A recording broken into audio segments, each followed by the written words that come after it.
السلام عليكم، انا انس خالد وحلقه النهارده بعنوان افضل 10 افلام مصريه في 2015. نخش على المركز العاشر على طول. فيلم الخلبوص ببساطه هو فيلم كوميدي لايت كويس لو انت عندك وقت فاضي.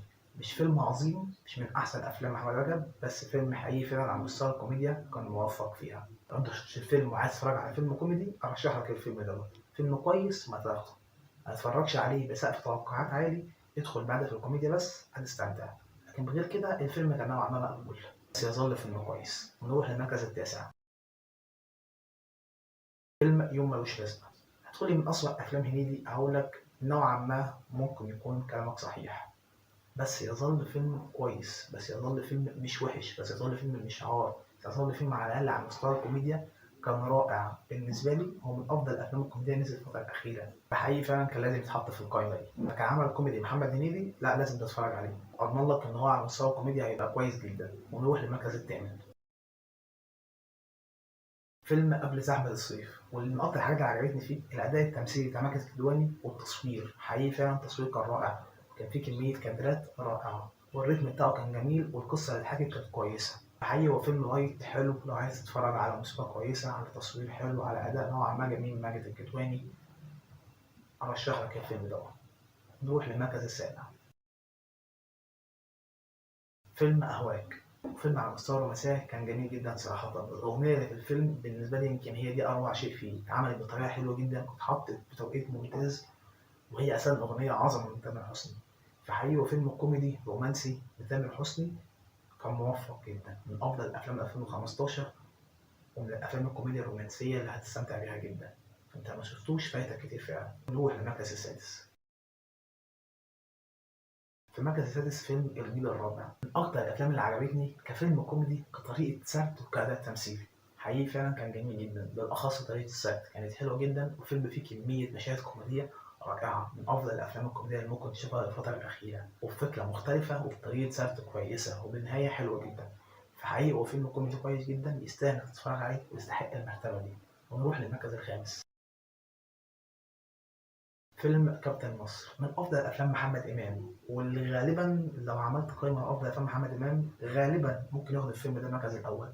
فاهمني؟ فاللي هو تتخيل حجم وجمال الفيلم. فيلم حلو جدا، كوميديا، كطريقه سرد، كقصه، كبدايه، من اول دقيقه، من اول ثانيه لحد اخر ثانيه مفيش ملل. من اول ثانيه لحد اخر ثانيه انت بتضحك، والوقت اللي بتكون مش بتضحك فيه بتكون مبسوط.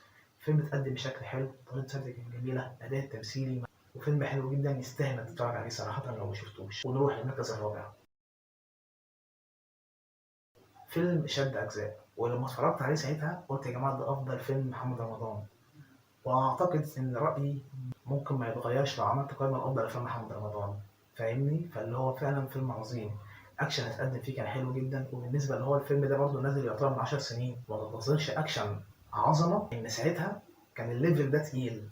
فاهمني؟ كأداء تمثيلي كان جميل جدا. البداية بالنسبة لي يمكن هي دي أروع شيء في الفيلم، كانت جميلة جدا. الأداء التمثيلي طول الفيلم محمد رمضان كان رائع، طريقة السرد والريتم والإخراج والتصوير. حقيقي فعلا فيلم حلو جدا، ومن أفضل أفلام محمد رمضان إن لم يكن أفضل فيلم ليه أصلا. فلازم فعلا تتفرج عليه لو ما كنتش شفته، فايتك فيلم حلو جدا. ونروح للمركز الثالث.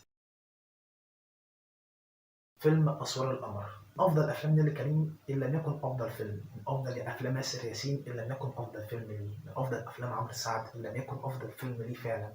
فاهم الفكرة؟ فاللي هو عمرو سعد وآسر ياسين ونيللي كريم، وده أفضل فيلم ليهم كلهم. فاهم؟ فاللي هو فعلا فيلم عظيم. من أول دقيقة لحد آخر دقيقة الفيلم شدك، الفيلم حرفيا ما فيهوش 5 دقايق ملل. الريتم، الأداء التمثيلي من التلاتة، بالأخص عمرو سعد عامل دور مش طبيعي. مش طبيعي فعلا يا جماعة. أنا لو ركزت فيها شوية مش هلاقي أداء أعلى من ده لعمرو سعد. اللي هو لأ فعلا يا جماعة ده أعلى أداء لعمرو سعد شفته في حياتي. أول الفيلم لآخر الفيلم عظمة، واكل الكاميرا من ساعة ما طلع. الريتم، الإخراج، الموسيقى، النهاية، التصوير، الكادرات، حقيقي فعلا فيلم عظيم مستحق المرتبة دي. واللي شايف إن أنا كان ممكن فعلا أديله مرتبة المركز التاني أو الأول كمان. بس الأفلام اللي جاية تقيلة جدا، فصراحة هو يستاهل المرتبة التالتة عن جدارة واستحقاق. نروح للمركز التاني. فيلم ولاد رزق، من أفضل الأفلام اللي اتقدمت لأحمد عز في الفترة الأخيرة، وعلى مستوى الأكشن وعلى مستوى الأداء هو غالبا ممكن يكون أفضل فيلم. فيلم حلو جدا، فيه كوميديا، في إخراج كويس، في مشاهد أكشن كويسة، في رتم جميل، في قصة حلوة محبوكة، في قصة متماسكة ومكتوبة حلو جدا، في نهاية حلوة. حقيقي فعلا هو فيلم عظيم، من أفضل الأفلام اللي نزلت في السينما المصرية في آخر 20 سنة. فكان لازم يتحط في القائمة دي، وكان لازم يتحط في المرتبة التانية. ونروح المركز الأول. فيلم نوارة، من أفضل أفلام منة شلبي إن لم يكن أفضل فيلم ليها، وغالبا هو أفضل فيلم ليها.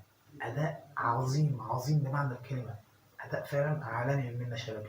الكيمياء اللي في الفيلم مش طبيعية، الريتم فيه جميل جدا، الإسقاطات نقل الأحداث بطريقة عظيمة.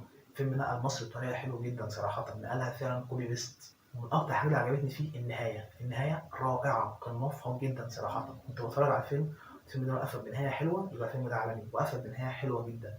فحقيقي هو فيلم عظيم يستحق المرتبة دي، من أفضل الأفلام اللي شفتها في السينما المصرية عامة، وغالبا هو من أفضل الأفلام اللي شفتها في حياتي أصلا. فحقيقي هو فيلم عظيم ويستحق المرتبة دي. وبس كده، لا يرحم لايك والاشتراك وسلام.